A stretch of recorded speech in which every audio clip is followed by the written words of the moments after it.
Hi, hey, it's Mckinley and you're watching Asia Motorsports Hour.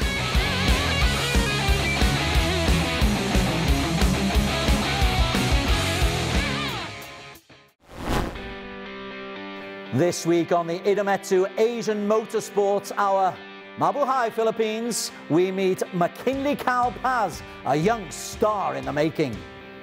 The first Filipino. FIM Asia President Stephan Carapiet outlines how young racers in the Philippines are scouted. If you are a national champion of your country and the Philippines is invited to an international competition, you are given the first offer.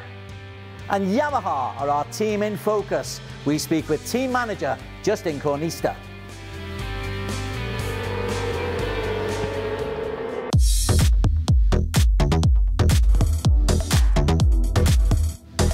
And we get things up and running with an interview with the man who made a little bit of history in ARRC Asian Championships in 2019. Mckinley Carapiet from the Philippines joins us. And Kyle, the first thing I'd like you to do, you've got a tattoo. Show us the tattoo on your arm, please. Which one? That's the baby.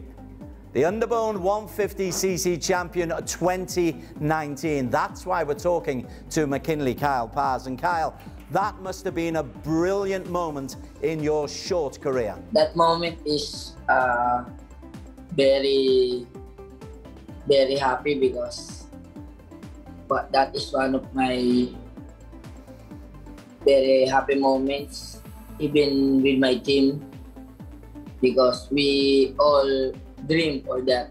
A dream came true, but it takes a lot of hard work to get there. Can you tell me how old you were when you first started racing, when you first got onto a bike? My parents used to watch me MotoGP every Sunday, and we watch local races here in the Philippines. And then when I turned 3, they practiced me pocket bikes. And then when I turned 6, I already raced here in the Philippines, the small bikes, pocket bikes. Brilliant support from your parents. When did you think you could be competitive? When did you think you would be a really good rider? When I start winning here, that we're in the local races here in the Philippines, like Yamaha GP. When I start winning, and then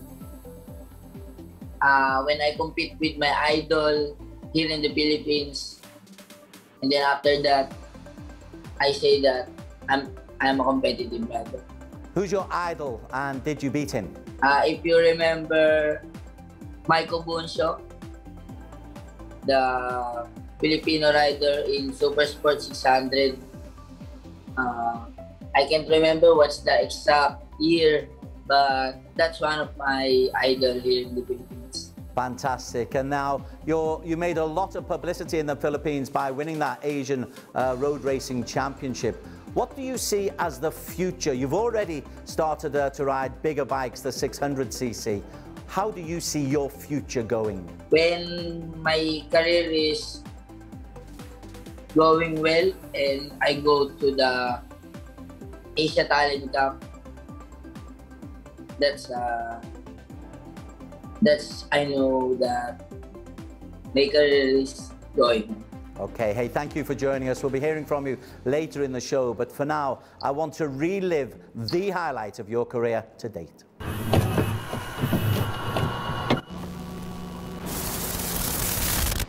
Hello, welcome along to the Zhuhai International Circuit. Great to be back here after a 7-year absence. When the lights go on, we are just about set. Oh, there's a problem there.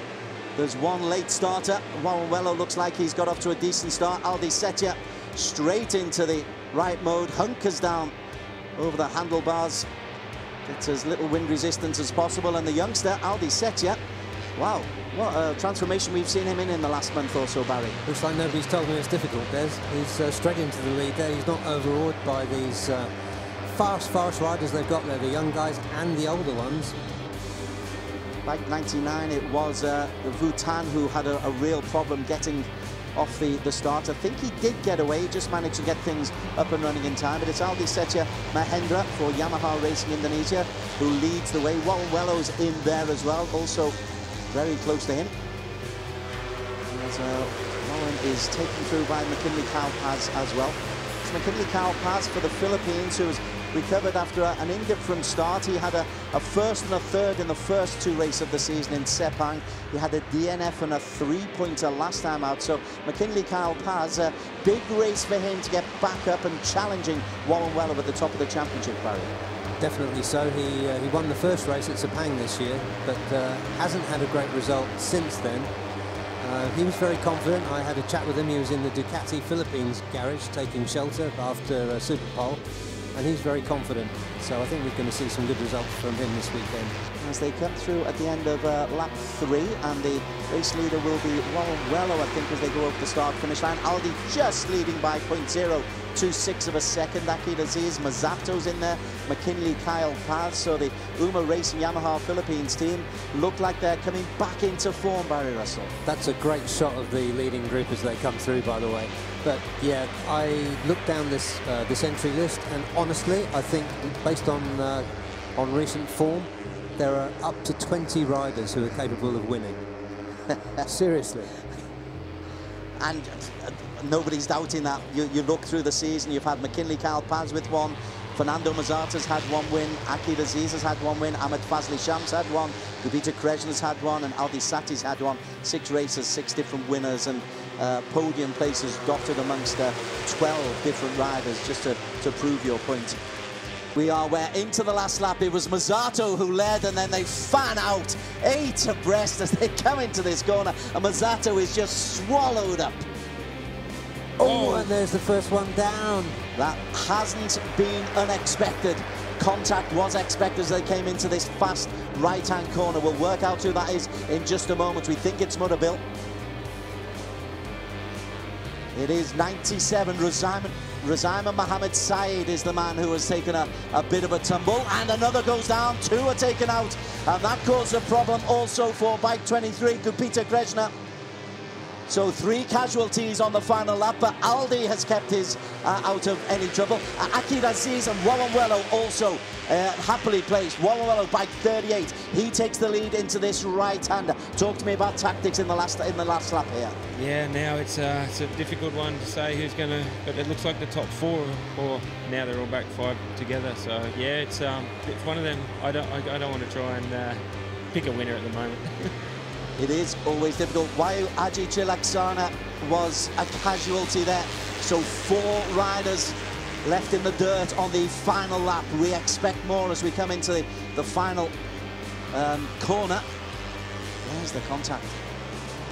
This is the first incident. Just loses it at the front. Yeah, it was his own mistake, that one.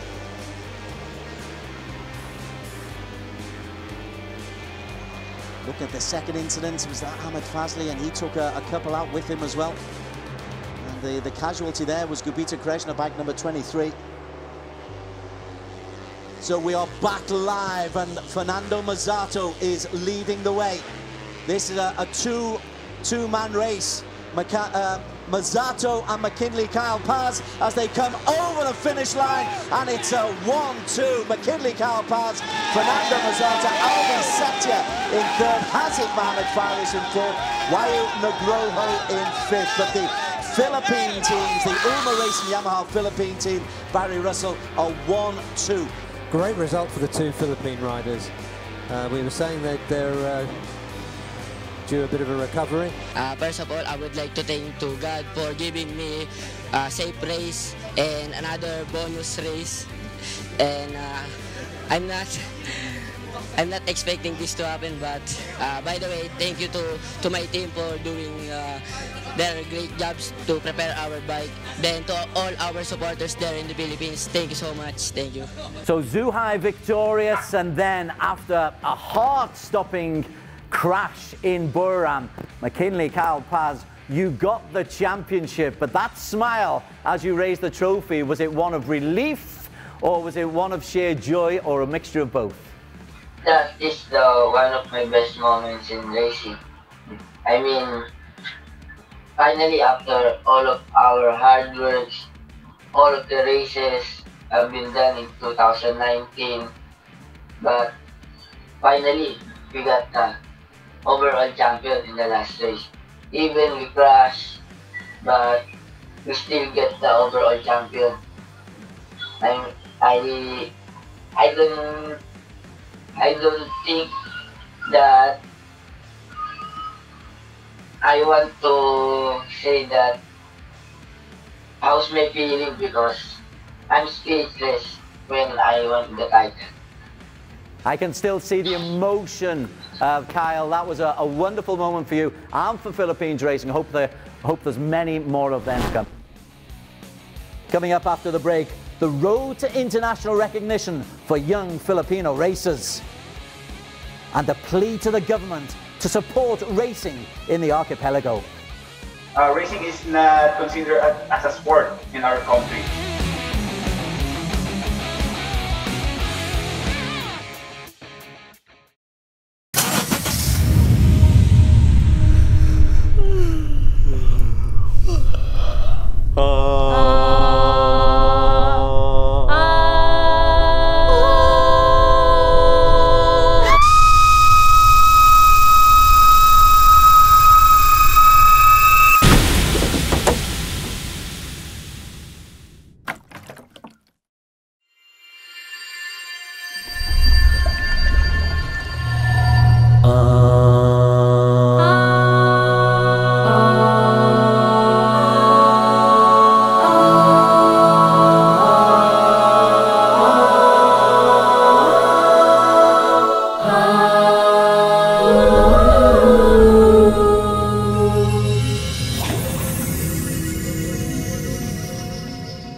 A very warm welcome back to the FIM Asia Motorsport Hour. It's the Filipino show today, and delighted to say we're joined by Yamaha Philippines team manager Jordan Calisto. And Jordan, welcome along to the show, and tell me a little bit about the setup of Yamaha Philippines. It's a relatively new team as far as I can work out. Yamaha has been involved in racing for about a decade now. So we've been doing the Yamaha GP one-week race. It's the one-week race series that we are conducting here in the Philippines for the Filipino riders for almost 10 years now. And this is where our great riders like Kyle, Masato, and Kerwin came from. So the riders that you've just mentioned, we're very aware of them and the work they've done in the Asia Road Racing Championships. What is the scene like in the Philippines? How are you able to spot the riders coming through the ranks? Basically, Yamaha GP is where the grassroots racing is emerging. So those beginner riders, they stay in Yamaha GP, and then when they became a champion in Yamaha GP, they will be joining already the nationals. And in the nationals, there is where we are getting our top riders for Yamaha Racing. We had a champion in 2019 from Yamaha Racing, Mckinley, who we've been speaking about. Are there more kids like him? Is there a rich vein of talent in the Philippines of young riders? Yes, we have lots of potential riders right now in the Philippines. So it's, I think we have at least 10 riders that we are eyeing to be the next international riders in the future right now. In your role, you're team manager, but you're also a rider instructor as well. Are you able to offer tips to the riders on how they should compete, not only at national level, but also when they go to the international stage? Being an instructor here in the Philippines, of course, racing is not just about advanced riding. You also have to know about the basics of riding to be able to compete in the racing competitions. And of course, bringing them into the international racing, we're giving them not just advices to be able to be great in the racetracks, but to be also a great rider outside the racetracks. How do you mean by that? I understand what you're trying to say, but when you say a great rider outside the racetrack, what qualities are you looking for in the riders? Of course, there will be their manners, the way they treat all the people around them, and on how to manage their life, their finances, and their salaries coming from racing. Because of course, we're always telling them that racing is not forever. You cannot be a racer your whole life. So you have to prepare for the future. You have to be ready if in case the time comes that you already have to give up racing. In terms of preparation on the Philippine national stage, how do you think Philippines motorsports can better market itself, can better make an impact on international competition? One thing that will help our Filipino riders to be able to go to the international racing scene. So first, it's not only the manufacturers. I think one thing that will be a big help for us is, of course, the recognition of the government. So currently, racing is not considered as a sport in our country. So maybe if the time comes that the government already recognize this sport as a safe kind of sport, as a legit kind of sport in our country, maybe it's time will come that we can see so many Filipino riders competing in the international racing scene. Delighted to introduce our next guest, Stephan Carapiet, who is the FIM Asia President. Stephan, delighted to have you on board. Strange times for motorsports just at the moment, though. Lockdown is affecting us throughout the region. How's it impacting on you? Yes, around the Asian region, it's quite complicated. The complication is the quarantine, which restricts our travel to different countries. Since we are in an international event, the Asia Road Race composes around 15 to 20 countries to fly in and out. And we put priority of our health before the economics. Of course we do, but obviously you are in negotiations around the region, just trying to get motorsports back on the agenda of the various governments. How is that going? How are those negotiations going on behalf of FIM Asia? It's complicated. Each country has its own national laws. And nothing is permanent at this stage. It changes weekly. We are in negotiations and we have produced calendars for different FIM Asia racing disciplines across Asia. And hopefully it will all be good. Can I take us back to the Philippines? And you talked about the national championships and how riders get up to there. Is there a kind of a pyramid scale where they can make natural progressions? And if not, is that part of the strategic plan that you were talking about for the Philippines? Yes, in the FIM we have a system around Asia. If you are a national champion of your country and the Philippines is invited to an international competition, you are given the first offer with all expenses paid. This goes for motocross, enduro, supermoto, and other disciplines. Although, if the national champion is offered the ride and he declines, then we have to go down to position number two, position number 3, and down the line. But the door is open for all other private individuals that want to join the circus and the fun. And I think perhaps we're seeing the first fruits of that. Mckinley winning on the Asia Road Racing Championships in the Underbone Championship in 2019. How much of a fillip was that to the motorsport scene back in the Philippines? Yes, it was quite a big boost. Mind you, Mckinley joined our national series 7 years ago when he was 12 years old, 13 years old. We brought him to Japan at the Asia Cup of Road Racing, and he already won first place there. And to mention also, most of the ARRC, Asia Road Racing Championship riders, are all garnered and from our Asia Cup of Road Racing field, wherein this is where we try them out. When they do good, and then the manufacturers keep an eye and catch them and give them contracts to join the national championships. And my compliments as well to our other national riders joining on their own private efforts and we support them as much as we can because they are the flag bearers of the Philippines. It can be a very expensive sport, though, for the privateers to get involved, particularly when you talk about the distances in the Philippines that you've got to travel to get into the races. What are the facilities like in the Philippines in terms of tracks and availability for private teams? Yes, when it comes to private racing, they also source out their sponsors. And fortunately, they have succeeded, apparently. We don't see any private riders that don't have commercial sponsors exploiting their entry to promote their products. We do have around 10 racetracks in the Philippines for off-road and on-road at the club level, and this is where the development is done. Indeed. Hey, you're sounding very positive about the future of the sport in the Philippines.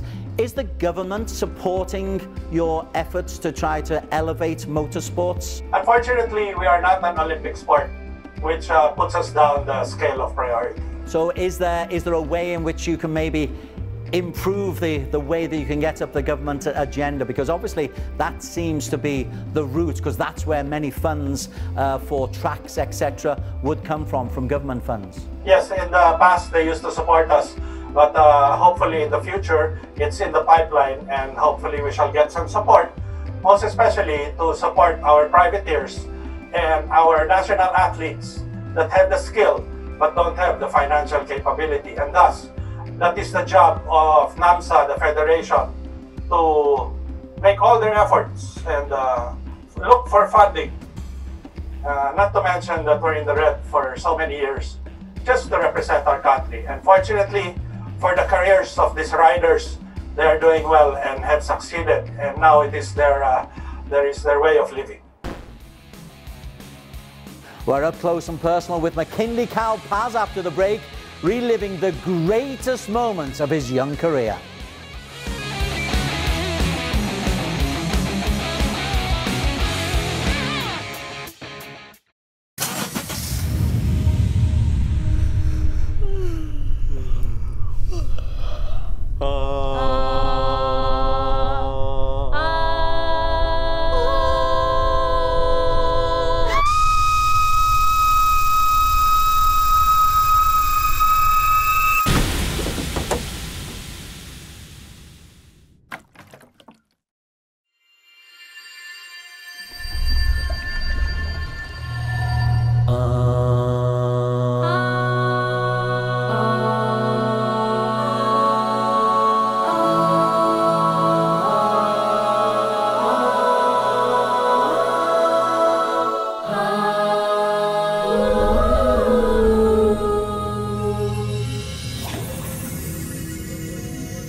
Okay, we're back on the FIM Asia Motorsport Hour. Mckinley Paz is our special guest, and as usual, we are going to end with the checkered flag and 10 quick questions for our star guest. Firstly, Kyle, when did you start racing first?